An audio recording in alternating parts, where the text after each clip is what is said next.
मैं news anchor Fardeen Shah, आप देख रहे हो दर्पण की चमक मध्य प्रदेश न्यूज चैनल। आइए देखते हैं आज की खबर। नगर पालिका मंदसौर वार्ड क्रमांक 19 के उम्मीदवार सुनील बंसल ने कहा, आप रखो हम पर विश्वास, वार्ड का विकास के साथ साथ शहर का भी होगा विकास। दर्पण की चमक से सुनील बंसल से खास हुई चर्चा। आप देख रहे हैं दर्पण की चमक मध्य प्रदेश, ब्यूरो मंदसौर। मम्मा शाह के साथ फरदीन शाह की रिपोर्ट। निर्दलीय चुनाव वगैरह लड़ना है समाज के लिए और समाज सेवा के लिए, जो काम जो किए हैं आपने, क्या कुछ किया है, वो सारी कुछ जानकारी जनता के बीच में आप बताएं, और क्या कुछ चुनाव जीतने के बाद में भी आप उनकी सेवा करेंगे। नमस्कार मोमैया, मैं आपकी एक बात को काटूंगा। मैं निर्दलीय चुनाव नहीं लड़ रहा हूं। मैं जनता के कहने पर जनता के उम्मीदवार के रूप में इस नगर पालिका परिषद मंदसौर के चुनाव में मैदान में हूं। और चूँकि अनेक वार्ड के जो चुनाव होते हैं उसमें जो छोटी मोटी समस्या होती है, सबसे बड़ी सड़क, पानी, बिजली की मेन समस्या वार्ड वासियों की तो रहती है। उसके साथ जो शासन की योजनाएँ होती है, चाहे गरीबी का कूपन हो, वृद्धा पेंशन हो, विधवा पेंशन हो, राशन नहीं मिल रहा है, और साथ ही आयुष्मान कार्ड हो, या सरकार की जो योजनाएं आती है, एक्चुअल में क्या होता है कि जो ये सुविधाएं सरकार जो लागू करती है गरीब वर्ग के लिए करती है, वो दिन भर दिन दिहाड़ी के लिए जाता है, और कहीं ना कहीं शिक्षा का अभाव उनमें है।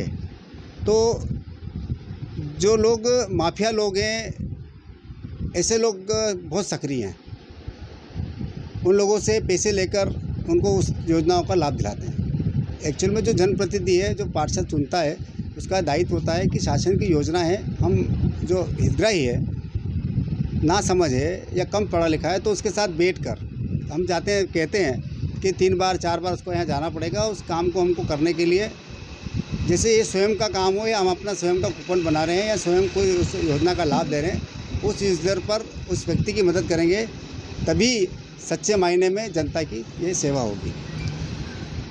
जो वार्ड नंबर 19 है जिसमें मैं चुनाव लड़ रहा हूँ, इसमें अनेक वर्षों से यहाँ पर सड़कें, नाली, कुछ वार्ड जो गलियाँ हैं उसमें पीने के पानी आता है, पर जो हमारे यहाँ बावड़ी का नल आता है उसकी समस्या है। उसकी समस्याओं का निदान करना, जो स्ट्रीट लाइट्स हमारी है उनका जहाँ अंधेरा है वहाँ सही करना, और एक बहुत बड़ी समस्या इस पूरे शहर में, मैं कहूँगा कि पूरे प्रदेश भर में इस प्रकार की समस्या है, जो हमारी जिसे हम गौ माता कहते हैं, और कुछ लोग उसे आवारा पशु कहते हैं। मैं उनको धिक्कार करूँगा कि आवारा पशु न कहें, गौ माता जो है, और जो सड़क पे श्वान है, जो कुत्ते हैं, इसकी समस्या पूरे शहर भर में, पूरे प्रदेश भर में है। और ख़ासकर जो पुरानी बस्तियाँ हमारी यहाँ हैं, उससे अनेक प्रकार के एक्सीडेंट होते हैं, मार्ग अवरुद्ध होता है, और जनता को हमने देखा है कि कुत्ते काट जाते हैं, गाय ने गिरा दिया है। तो इस पर भी हम एक अच्छी ठोस योजना लाकर, जो सुप्रीम कोर्ट के दिशा निर्देश है, उन सबका नियमों का पालन करते हुए भी हम इस समस्या का हम निदान करेंगे। साथ में इस शहर की जो 5-6 मुख्य समस्याएं, सबसे पहले हम देखते हैं कि यहाँ पर एक ड्रेनेज की सुविधा पूरे शहर भर में अस्त व्यस्त है। मंदसौर में पार्किंग की व्यवस्था है नहीं। भगवान पशुपतिनाथ के आंचल में जो माँ शिवना बहती है, उसके शुद्धिकरण को लेकर हमने अनेक आंदोलन, अनेक सामाजिक संगठनों ने किया है। उन प्रत्येक आंदोलन में भी हम जुड़े हैं। उसके लिए एक बहुत ठोस पहल करना। मंदसौर में चाहे मेडिकल कॉलेज का मामला हो, चाहे भगवान को पशुपतिनाथ की पवित्र नगरी घोषित कराने का मामला हो, चाहे स्वर्गीय श्री प्रहलाद जी बंदवार की हत्या की सीबीआई की जांच का मामला हो, ऐसा कोई मुद्दा नहीं है जिस मुद्दे को सुनील बंसल ने सामाजिक मंच के माध्यम से, सामाजिक संगठनों के माध्यम से जनता के बीच में नहीं लाया हो। निश्चित रूप से कोई भी काम करने के लिए दो चीज़ों की आवश्यकता होती है। आपके पास या तो मनी पावर हो या आपके पास पॉलिटिकल पावर हो। तो निश्चित रूप से मनी पावर मेरे पास जनता है, और जनता एक मनी पावर के रूप में मेरे साथ है। मैं उन्हें अच्छा फ़ायदा, उन्हें अधिक फ़ायदा, अगर मेरे पास कोई पॉलिटिकल पावर होगा या मेरे पास कोई संवैधानिक पद होगा, तो निश्चित रूप से मैं उनका काम बहुत अच्छी तरीके से, बहुत आसान तरीके से उनको कर पाऊँगा। तो आने वाले समय में जो 6 तारीख को इस नगर पालिका परिषद मंदसौर के चुनाव में मैं वार्ड नंबर 19 से जनता के उम्मीदवार के रूप में आपके बीच में हूँ। तो आप मुझे अगर जिता के भेजेंगे, तो मैं वार्ड की जनता के साथ साथ इस मंदसौर शहर के जनता की आवाज़ हूँ, और आवाज़ बनकर ही मैं आपके बीच में, आपने मुझे देखा है, मेरे काम करने के तरीक़ों को भी देखा है। निश्चित रूप से अनेक नेताओं को ये बात भाती नहीं है क्योंकि बेबाक बोलने वाला अच्छा किसी को लगता नहीं है, मीठा बोलने वाला सबको पसंद है। और मैं मेरे हित के लिए मैं कभी किसी से लड़ाई नहीं करता, और मैं जनता के हित के लिए चाहे मुझे कुछ भी करना पड़े, चाहे कोई अधिकारी हो, चाहे कितने बड़े स्तर का नेता हो, चाहे कितनी बड़ी स्तर की पार्टी हो, उसकी हक की लड़ाई के लिए मैं जनता के बीच, जनता के साथ बात कर कर मैदान में रहूँगा। उन्हें हर प्रकार का फ़ायदा दिलाने का मैं प्रयास करूँगा। साथ में जो मंदसौर की अनेक चीज़ें हैं, अभी ट्रामा सेंटर का जो हमारा मामला है वो निश्चित रूप से खटाई में, मेडिकल कॉलेज का जो मुद्दा था उस मुद्दे को तो उसको जनता की लड़ाई ने जीता है, उसका भूमि पूजन भी हो चुका है, पर उसमें ट्रामा सेंटर का कहीं उल्लेख नहीं है। तो आने वाले समय में सबसे पहले हमारी लड़ाई जो एक तो ट्रामा सेंटर के लिए रहेगी, दूसरा इस मंदसौर में पार्किंग की जो व्यवस्था नहीं है उसके लिए होगी, और छोटी मोटी अनेक समस्याएं हैं जिससे हम लोग परेशान होते हैं। पार्किंग है, इस बात की है, ड्रेनेज की है, मंदसौर की जो सड़कें हैं उसके लिए है, मंदसौर में जो कॉलोनियाँ हैं, जो अनेक कॉलोनियाँ बन गई, जो अवैध कॉलोनियाँ हैं, उनमें हम देखते हैं कि गंदगी का साम्राज्य है। वहाँ पर सड़कें नहीं है, कुछ कॉलोनियों ने सड़कें बनाई है या नहीं बनाई है, उन सब चीज़ों को शासन के नियमानुसार चरणबद्ध तरीके से जनता के बीच जितने भी हमारे पार्षद चुन के आएंगे उन सबके साथ मिलकर, और चूँकि जो भी संवैधानिक पद पर हमारे विधायक सांसद बैठे उनका भी साथ लेकर हम इस काम को, मंदसौर की जनता को एक आइकॉन मंदसौर का होना चाहिए कि भगवान पशुपतिनाथ के साथ ही इस प्रकार का एक संदेश जाना चाहिए कि मंदसौर का कोई भी कॉलोनी या कोई भी गली गंदी नहीं है, कचरा सड़क पर नहीं मिलता है, एक भी श्वान या हमारी गौ माता सड़क पर घूमती हुई नहीं मिले।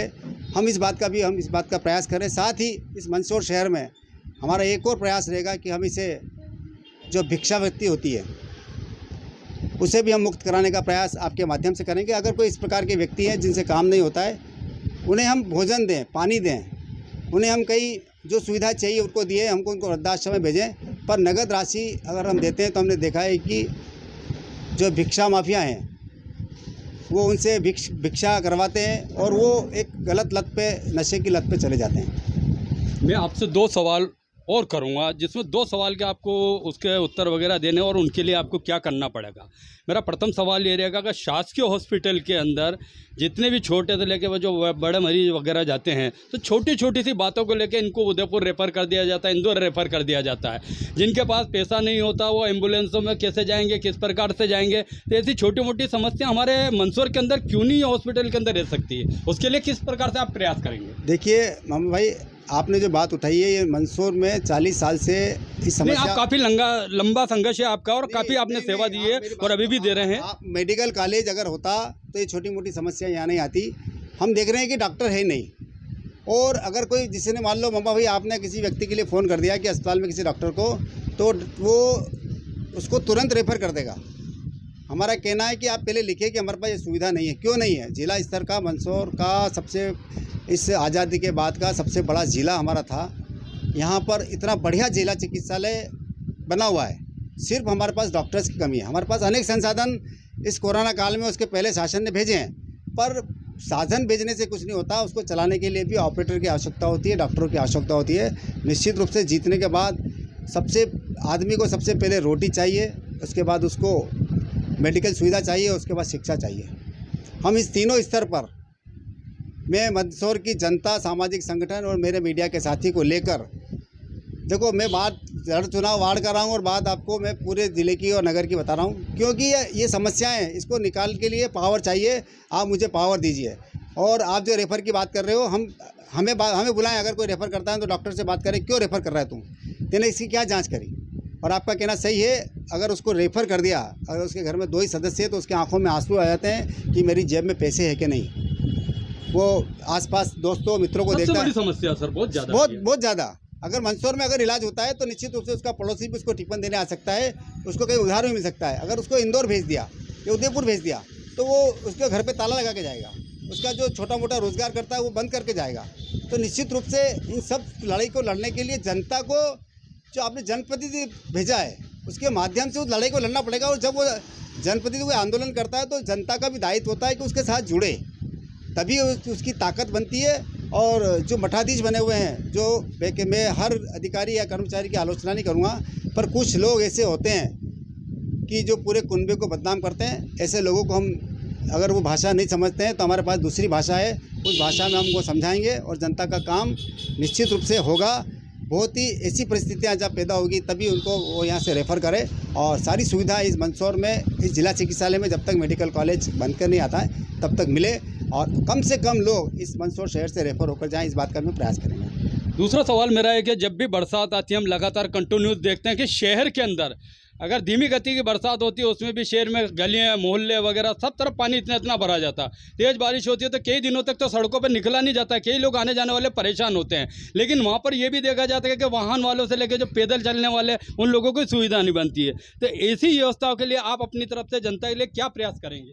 देखिए साहब, ये विषय इतना आपने जो छेड़ा है, तो अगर इसमें मैं बहुत खुल के बोलूँगा तो कहीं न कहीं कुछ लोग नहीं, आप जनता के सेवक है और जनता की सेवा करना किया आपने और आज इसके लिए मैं जनता को भी दोषी मानता हूँ। अगर हम कहीं बात करें तो जहाँ बड़ी नाली थी, जहाँ 4 फीट की नाली थी, 3 फीट की नाली थी या 5 फीट की नाली थी, तो हमने उसको सिकोड़ के 1 फीट की कर दी।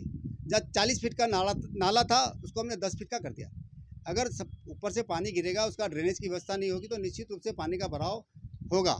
दूसरा है कि मंदसौर इस जनकुबरा क्षेत्र की सबसे बड़ी समस्या, जो आपने कहा कि पानी भर जाता है, और ये बड़ी आप देखोगे कॉलोनी में थोड़ी समस्या है, बाकी मेन रोड पर नहीं है। जो हमारा धान मंडी का पंप हाउस है वो जीर्ण शीर्ण अवस्था में है, उसके लिए कार्य योजना बनी पर 3 बरसात निकलने के बाद भी उसका कोई काम नहीं हुआ। नगर पालिका परिषद मंदसौर की बनते ही सबसे पहले पंप हाउस का काम जो स्वीकृत है, चाहे किसी भी स्तर पर, उसको हमको कराना है। हमने देखा है कि पिछली 2 साल पहले, 3 साल पहले, इस कोरोना के जस्ट पहले हमारे व्यापारियों को लाखों रुपए का नुकसान हुआ, हर घर में नुकसान हुआ, सिर्फ इसलिए कि वो पंप हाउस अच्छा नहीं था। इसलिए आपका कहना सही है कि ज़रा से पानी में मंदसौर में जाए, हम देखें नयापुर रोड हो चाहे कहीं भी हो, कुछ व्यक्तियों ने, कुछ अधिकारियों ने अपने स्वार्थ के लिए नालों का रुख मोड़ा है। नाला जाना चाहिए जिधर, उसकी जगह उन्होंने विपरीत दिशा में मोड़ा है, तो उससे भी पानी का भराव, मैंने आपको पहले भी बताया कि मंदसौर में जो समस्या है मेन है ड्रेनेज की। निश्चित रूप से उसका मास्टर प्लान बनाकर इस समस्या से भी हम निदान पाने का प्रयास करेंगे। एक छोटी सी बात हो रही है, जैसे छोटी छोटी बातों के लिए शासकीय हॉस्पिटल में काफ़ी लंबी लाइनों पर लगना पड़ता है, छोटे मोटे मरीज वगैरह जो रहते करते हैं। तो क्या आपके जीतने के बाद, प्रयास के बाद में यहाँ मोहल्ला क्लिनिक को खोला जाएगा? निश्चित रूप से नगर पालिका परिषद मंदसौर के भी 2 क्लिनिक है और प्रत्येक माह की कोई भी तारीख वार्ड के अंदर आपके मोहल्ले वार्ड के अंदर ही कह रहा हूँ मैं आपको। जिस प्रकार दिल्ली में हमने देखा कि अरविंद केजरीवाल ने मोहल्ला क्लिनिक खोला है, हम भी चूँकि उसकी स्टडी करके और हम भी मोहल्ला क्लिनिक खोलेंगे ताकि अधिक से अधिक लोगों को उसका फ़ायदा मिले। शासन का काम है कि लोगों को रोज़गार मिले, लोगों को शिक्षा मिले, लोगों को स्वास्थ्य की सुविधा मिले, लोगों को रोटी मिले। तो अगर स्वस्थ रहेगा तो सब काम कर सकेगा, व्यक्ति स्वस्थ रहेगा तो शहर स्वस्थ रहेगा, शहर स्वस्थ रहेगा तो ये देश स्वस्थ रहेगा। इसके लिए हम निश्चित रूप से मोहल्ला क्लिनिक की बात को हम निश्चित बढ़ावा देंगे। अच्छा, वार्ड वासियों का और आम जनता का किस प्रकार से आपको सहयोग मिल रहा है चुनाव के लिए? चूँकि मैं जिस वार्ड से चुनाव लड़ रहा हूँ, मैं पैदाइशी, मेरा जन्म भी सन 1964 में इसी जो नरसिंह घाट गली है वहाँ उसी मकान में हुआ है और यहाँ का बच्चा भी, और चूँकि मेरा दूध का व्यवसाय है और प्रत्येक दिन सुबह और शाम, क्योंकि घर में चाय बनती है, तो घर की बहू हो, चाहे घर की बेटी हो, चाहे घर का वृद्ध आदमी हो, वो पारिवारिक रूप से, व्यक्तिगत रूप से मुझे जानता है। उनका अपार स्नेह मुझे पहले भी मिला है और मैं पहले भी एक बार यहाँ पर जनता के उम्मीदवार के रूप में चुनाव लड़ चुका हूँ और प्रभु ने और जनता ने मुझे इतिश्री दिलाई है। और इस बार भी ऐसा लगता है कि जो है जनता जिसके पाले में है और जिसने, जनता ने ही मुझे खड़ा करा है, तो एक विजय श्री को हम प्राप्त करेंगे। और क्योंकि उनको काम चाहिए। हमने देखा इस कोरोना काल में इस देश पर, विश्व में एक बहुत बड़ी समस्या आई थी। आज़ादी के बाद जो समाज में सेवा करते थे, जो देश की आज़ादी में लड़ाई लड़ते थे, उनको लोगों ने राजनीति में लाया। पर कहीं न कहीं आने वाले धीरे धीरे शेन उन राजनीतियों का वैश्वीकरण हो गया, भ्रष्टाकरण हो गया, लोगों ने उनको नकारना शुरू कर दिया। आज हम देखते हैं कि मंदसौर में, हम पूरे विश्व की बात नहीं करें, सिर्फ मंदसौर शहर में देखें, अनेक सामाजिक संगठन, अनेक सामाजिक व्यक्तियों ने और अनेक पत्रकार मित्रों ने उस लड़ाई को जनता के बीच लड़ा है, तभी हम इस त्रासदी से पार आ चुके हैं। तो जनता को ऐसा आदमी चाहिए जो सहज उपलब्ध हो, एक फ़ोन पे आ जाए, और अगर इस प्रकार की समस्या है तो फ़ोन करने की ज़रूरत नहीं, उसको दिखती है, उसको स्वयं ही उस समस्या का हल करना चाहिए। और मैं निश्चित रूप से प्रभु के आशीर्वाद से दम्भ तो नहीं बढ़ता, पर मैं सेवा कार्य के लिए मेरा जन्म हुआ है और इस सेवा कार्य को मैं करता रहूं और प्रभु मुझे अभिमान न दें इस बात का प्रयास आपके चैनल के माध्यम से मंदसौर शहर की जनता से अपील करता हूँ कि वो मेरे लिए कुछ मांगे न मांगे, प्रभु से यही जरूर करे कि उसे कभी अभिमान ना आवे, ताकि मैं जनता की सेवा अच्छे तरीके से कर सकूँ। नगर पालिका परिषद मंदसौर के वार्ड क्रमांक 19 के उम्मीदवार सुनील बंसल जी से हमारी जो खास चर्चा हो रही थी, खास जो कुछ उन्होंने कहा है वो आपके हमारे बीच में है। समाज सेवी और समाज के रूप में कितना काम किए, कितना संघर्ष किए और क्या कुछ करना चाहते हैं। जब तक सत्ता के अंदर या कहीं कुर्सी पे काबिज नहीं होते, वो सारी चीज़ें वहीं से मिलती है और वही चीज़ों को निकालने के लिए सब कुछ करना पड़ता है। आप देख रहे हैं दर्पण की चमक मध्य प्रदेश, ब्यूरो मंदसौर। मम्मा शाह के साथ फरदीन शाह की रिपोर्ट।